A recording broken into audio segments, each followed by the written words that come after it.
soomaalinimada ayaanu idinka baxaynaa haddii aanu doonno war ninkana xasan timal dheere xaaraanta adeero waxaanu leenahay nabadgeli 1960kii ayaa anaga nala ictiraafay 35 dawladood baa la ictiraafay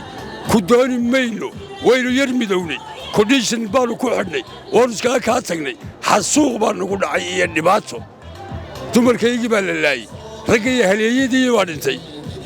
tijaartayda baa la xasuuqay wax allaaliya wax isugu kaaya hadhay wallaahi inaanay jirin oo bilaahi jirin dibna inaan isugu soo noqonayn waxa weeyaan laascaanoodna waa gobolka Somaliland bay ka tirsantay ayadana gacantaanu ku soo dhigaynaa adna waanu kugu dilaynaa haddaad timaado xasan sheekhna ma iman karo wasiirka xubee xuub caariye fiqina asagana madaxaanu ayaanu soo qabanaynaa ilaahay iidankii waa lagu maqayay sidii loo dili lahaa loo soo qaban lahaa waxaanu leenahay nabad soomaalinimada ayaanu idinka baxaynaa haddii aanu doonno waanu idinka tegaynaa aanu isnabadgelino laba dawladood ban dawlad caalamku ictiraafay oo heer saraa oo ofishala oo caalamku aqoonsayay baanu nahay waxa weeyaan dib isugu soo noqon mayno